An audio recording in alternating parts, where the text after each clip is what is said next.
Prophecy is very convincing for me. It's very powerful. When I was in college, I went on a spiritual quest where I studied various world religions and various denominations within Christianity. And prophecy was certainly something that impacted my decision to become a Christian. It is not the only thing, but it is certainly something that is very powerful and worth considering. The, the prophetic message of Daniel chapter 9, I think, is very convincing. At least it was very convincing for me. In Daniel chapter 9, there is a prophecy that it is a warning to the Jewish people because the Jewish people had apostatized and God was giving them 70 weeks basically to get their act together. Well, in prophetic interpretation, a day equals a year. So 70 weeks, 70 times 7 is 490. So 70 weeks is giving them 490 years to get their act together. And the starting point of the prophecy is in Daniel chapter 9, which was the command to go and build and restore Jerusalem. Now, at the time that Daniel chapter 9 was written, that command hadn't been given yet. But we know it is very much verified that that date was in 457 BC. Now, some skeptics may say, well, how do you even know that Daniel chapter 9 was written when it was supposedly written? Well, this prophecy predicts when the Messiah would be baptized and when the Messiah would be crucified and when the gospel would go to the Gentiles or would go to the non-Jewish people. So at the end of this 70 weeks, the Jews became like anybody else. That they were not a special chosen people anymore. They were just like anybody else. To become a child of God, you accept Jesus Christ and you become a child of God, if you're Jewish or you're Gentile, either way. So the key to knowing that this was written before Jesus was born is that we found copies of the book of Daniel in the Dead Sea Scrolls. And the Dead Sea Scrolls were discovered in 1948. And they're dated prior to the birth of Jesus. So do we have proof that the book of Daniel was written by Daniel himself? Not absolute proof. But do we have proof that they were written before Jesus was born? Yes, we do. And so this prophecy that was written before Jesus was born, and probably by Daniel himself, set out starting point at 457 BC, and 70 weeks you go forward, and the last week, which is the last 7 years of the prophecy, is the ministry of the Messiah. Okay, and so 69 weeks, which you multiply that by 7, you get 483 years. 69 weeks takes us up to the baptism of Jesus. And then the prophecy says in the middle of the week, he would cause the sacrifice to end. And the sacrificial system, the ceremonial system in the Old Testament and in the temple, the sacrifice was brought, and the sacrifice was symbolic of Jesus, of the Messiah dying. They would slay a lamb, or they would slay some clean animal like a dove or a calf.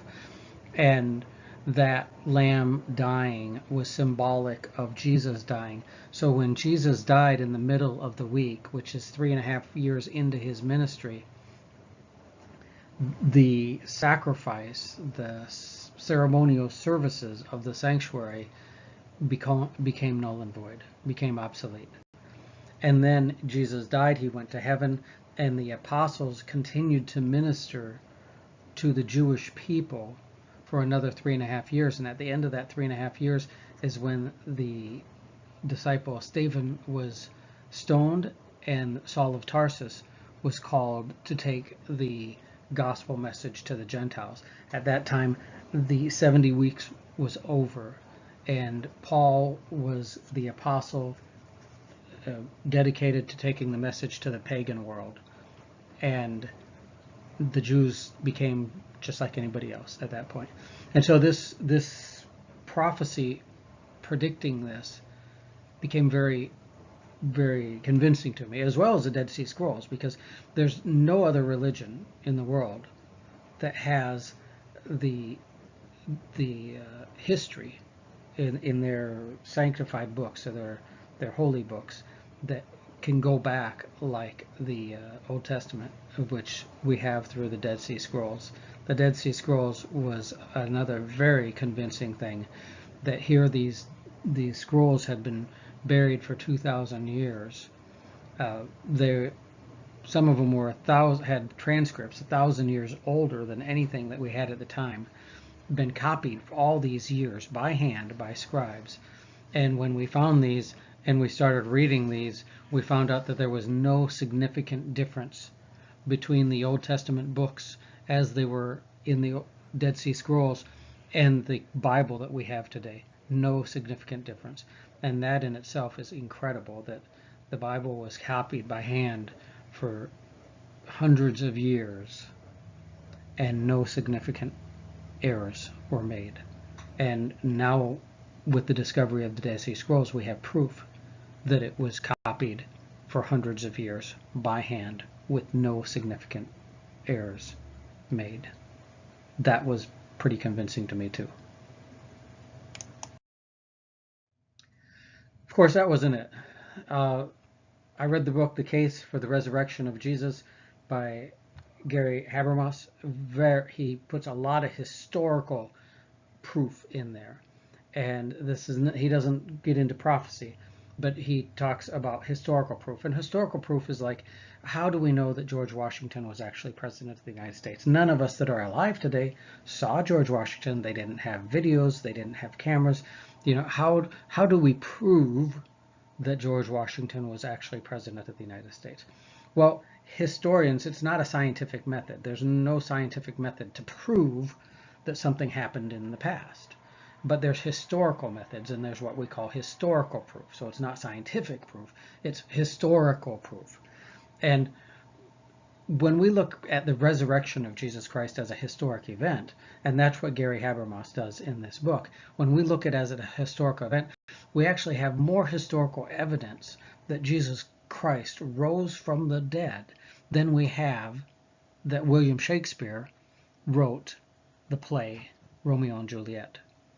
And to let you know how profound that is, William Shakespeare lived 500 years ago, and the printing press had already been invented when he lived. Jesus Christ died 2,000 years ago, and obviously they didn't have a printing press. And so the event of the resurrection happened 4 times further. Instead of 500 years, you take 500 times 4, and you get 2,000. So it was 2,000 years, 4 times further back in history than William Shakespeare.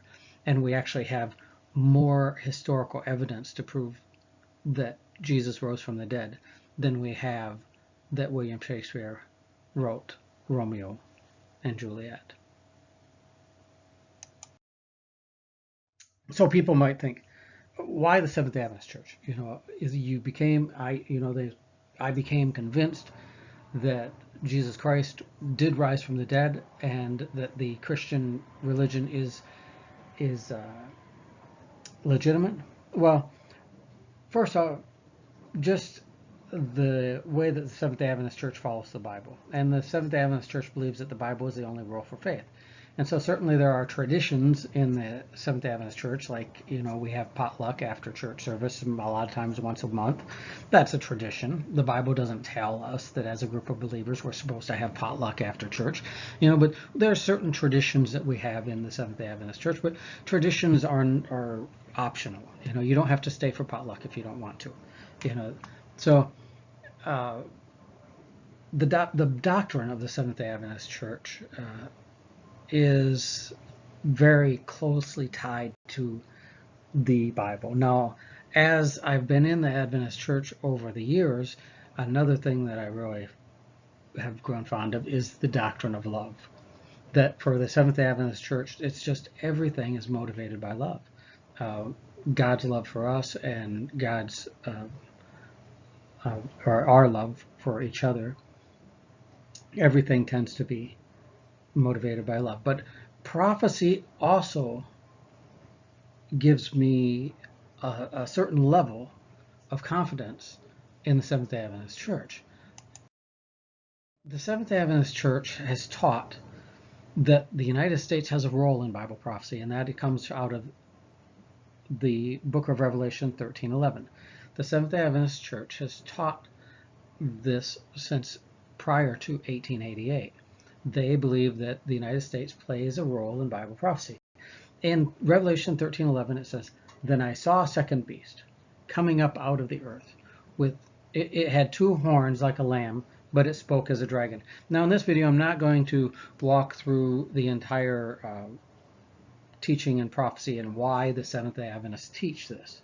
That would take multiple lessons. There is a lot it would take, studying multiple prophecies in the book of Daniel, multiple prophecies in the book of Revelation, establishing a timeline so that they actually establish a timeline. So at the time that Revelation 13:11 is written, or when it shows up in the Bible, the timeline at that time was right around 1800, 1790, 1800, right around the period of time that the United States was becoming a nation. But I don't want to go through everything to, give all the details. This video is not trying to convince anybody of this doctrine. I'm simply giving a reason that I find comfort level in being a Seventh-day Adventist.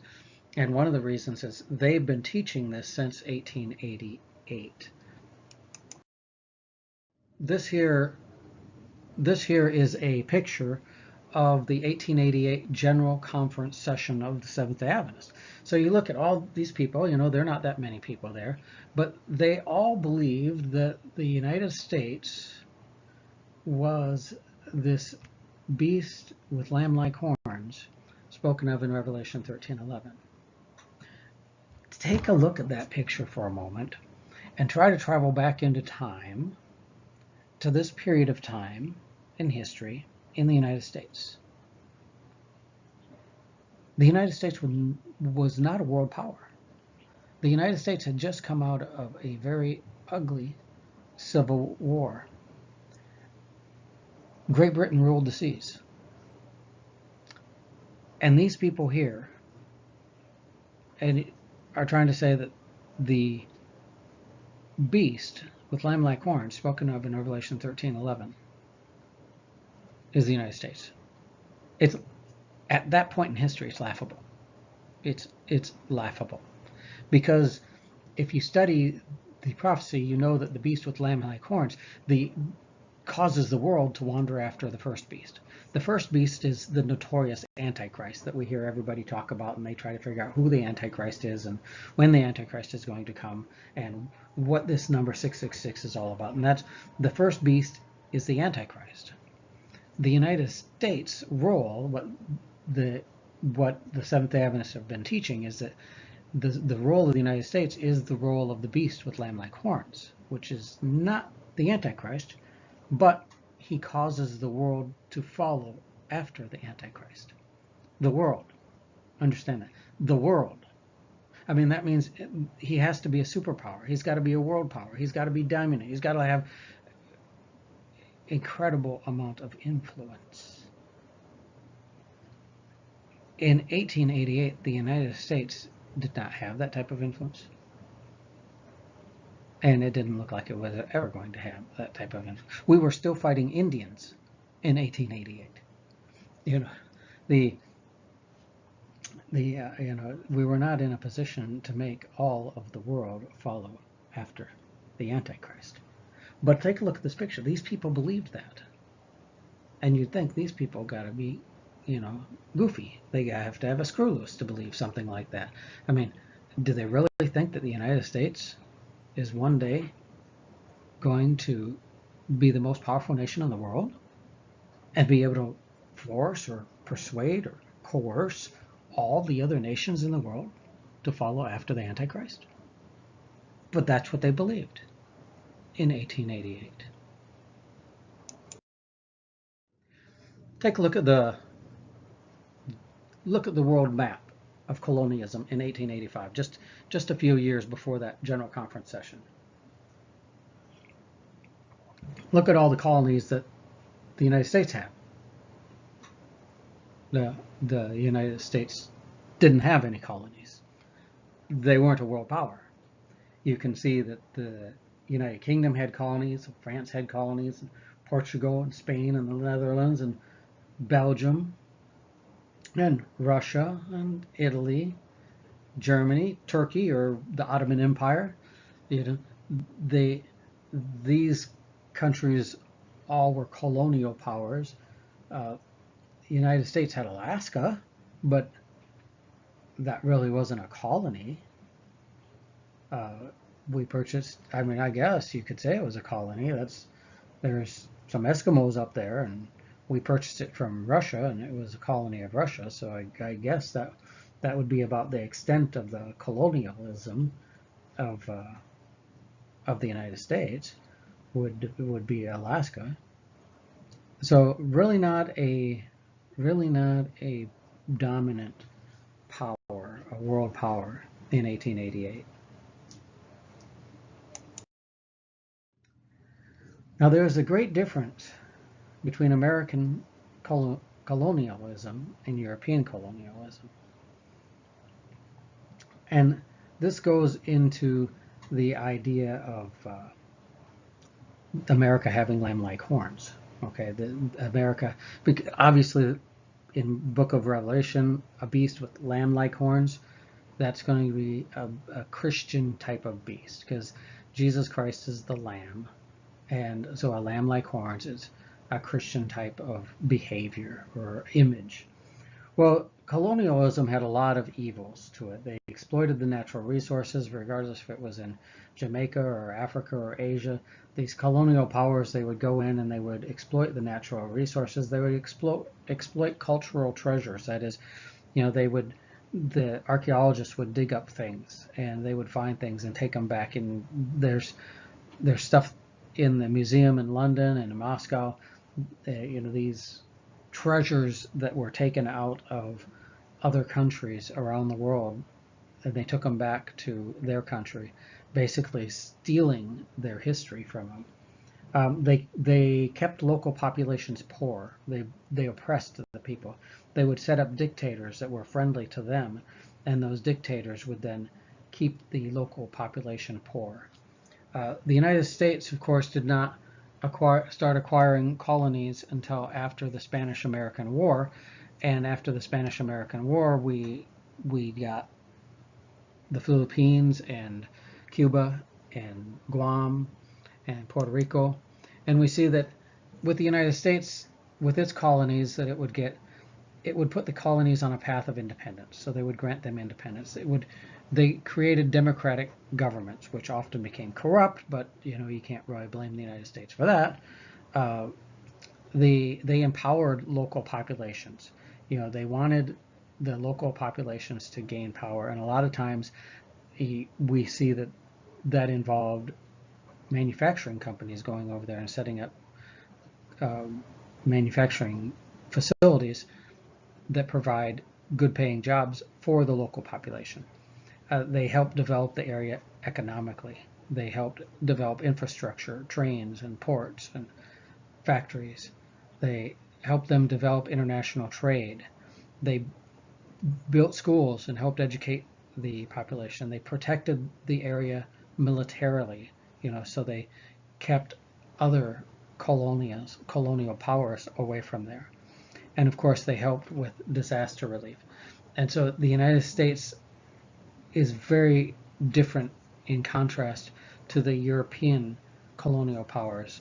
And we see that the United States has put the colonies that it did colonize on a path of independence. Now let's take a look at this verse here. Then I saw a second beast coming up out of the earth. It had two horns like a lamb, but it spoke as a dragon. It exercised all the authority of the first beast on its behalf, and made the earth and its inhabitants worship the first beast. The first beast is this Antichrist power that I had mentioned earlier. This second beast has lamb-like horns, so very much like a Christ, the Christian type of nation, but it spoke as a dragon, so which is obviously a reference to Satan. So the beast appears to be Christian on the outside, but its motives are questionable. Okay, this is what the Seventh-day Adventist Church was teaching back in 1888. 1888, post-Civil War, the U.S. was not a world power. Okay. 1898, 10 years later, Spanish-American War, the United States acquires Cuba, Puerto Rico, the Philippines, Guam, and gives them a path to independence. Okay, so now the United States is becoming a world power, but still, in 1898, after the, or 1900, after the Spanish-American War, the U.S. was not in a position to cause the world and all of its inhabitants to worship the first beast. The European powers were still running the world at that point. 1917, now the political landscape starts to change a little bit. The United States basically saves the UK and France and establishes itself as a world power. The World War I, the war virtually ends the monarchies in Europe. I think the Spanish monarchy and the British monarchy survived, but they basically had no power. They were token monarchies, and so that's a very big shift in power of global power, is when the monarchies of Europe go away.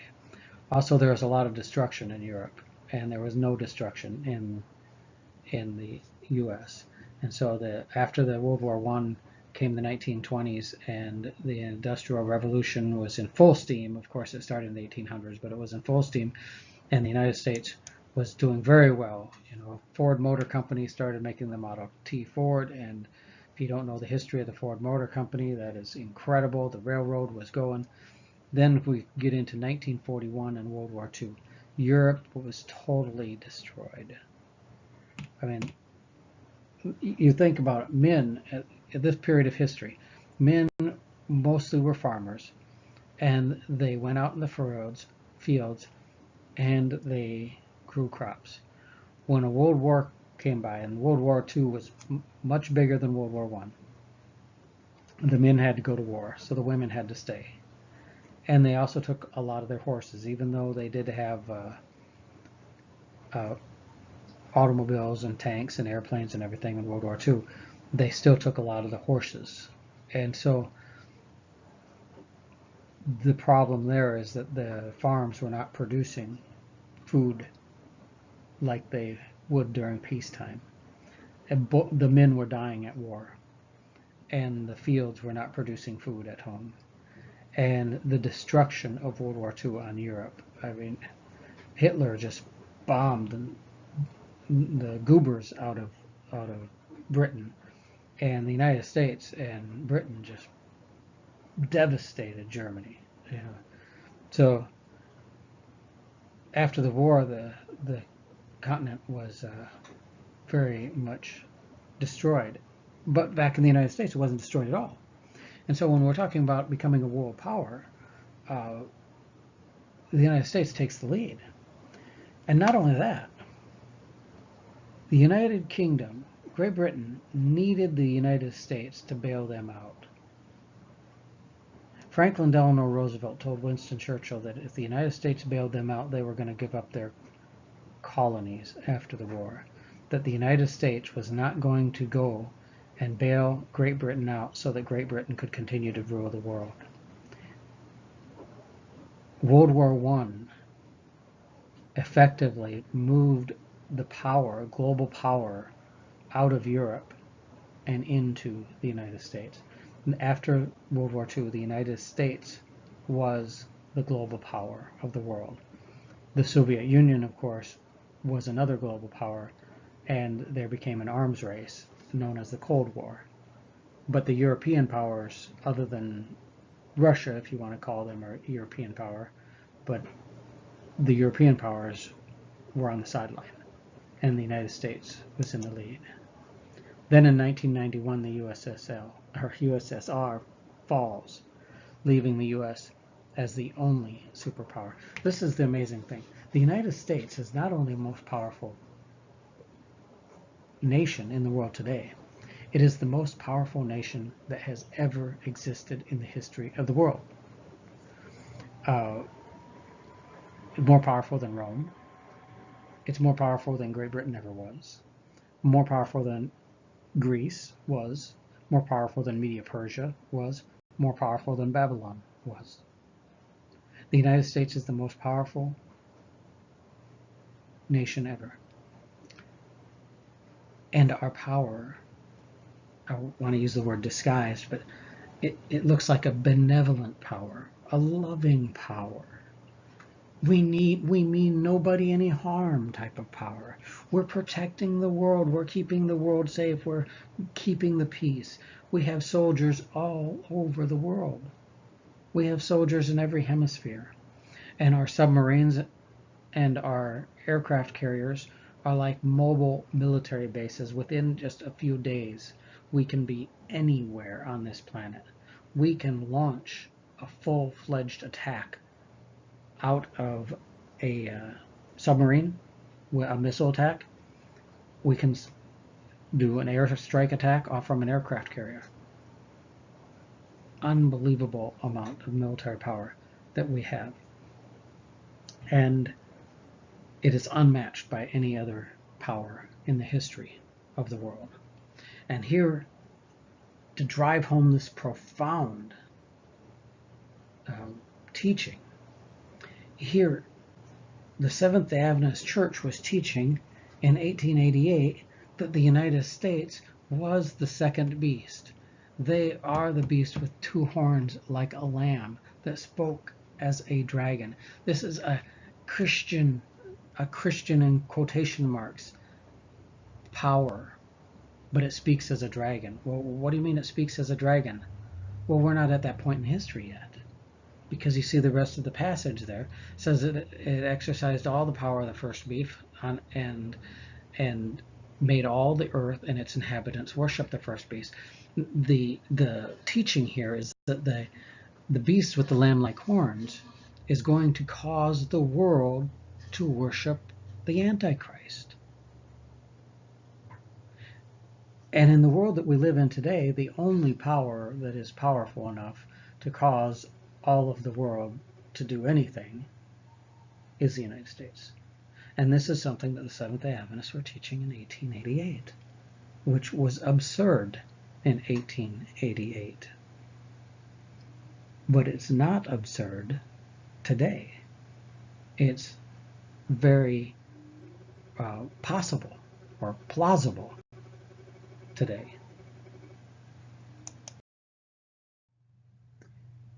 Beast with the lamb-like horns.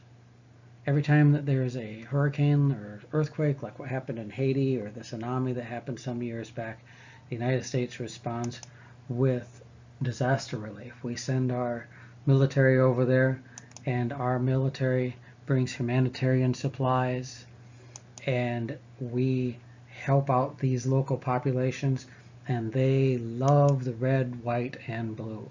These people are just so happy that the United States has come to help them. But do you know what the message, the subliminal message is every time that the United States helps out in disaster relief? We say, we don't have to say it. It's just a given. Just as fast as we can get those boxes of food there, just as fast as we can get clean water there, we can bring bombs. We can bring a chemical attack. We can bring a nuclear attack. We can completely destroy you. And so it's the old carrot and the stick. You do what we say, and we give you the carrot. You go against us, and you get the stick. The beast with lamb-like horns speaks as a dragon. So in summary, the book of Daniel was very convincing to me in getting me to believe in Christianity and the Christian religion. It predicts the baptism of Jesus Christ. It also predicts the crucifixion of Jesus Christ. The Seventh-day Adventist Church, not only their rigid following of the biblical texts impresses me, but also their understanding of Bible prophecy. And this teaching back in 1888 that the U.S., the United States, was a beast with the lamb-like horns, and how it was completely, at that period of history, completely absurd to think that the United States would be able to cause the world to follow the Antichrist. But today, that's not so absurd. Today, it looks like the United States is certainly in a position to cause the world to follow the Antichrist. And that gives me pause. Yeah, I never think that I can't be wrong. I mean, none of us are perfect. None of us are blameless. Any of us can be fooled. We can be tricked. We can be swindled. None of us are so smart that we can't be tricked by somebody else. Could it be that Seventh-day Adventist Church is not the correct church? That's a possibility. It could be that Christianity is not the correct religion. I mean, if there's an all-powerful God, it could be that God just created the world yesterday, and then He just planted memories and everything in our minds, so that everything we think is real is actually false. I mean, that's a possibility if we want to get into philosophical views of things. How do we know anything that is real? But in my honest evaluation of everything, and I've studied Hinduism and Buddhism and Spiritism and Judaism and Islam and Mormonism, and studied with Jehovah's Witnesses, and studied various Christian denominations. Studied with the Baptist, Evangelical Free, Assemblies of God, Pentecostals, the Lutherans, and the Methodists, and that this is where I'm at. I think that the Seventh-day Adventist Church follows the Bible closer than any other religion, and I'm convinced that the Bible is the Word of God, and that we should follow it as the only rule of faith. I don't believe that church tradition has any authority. I think church tradition is okay.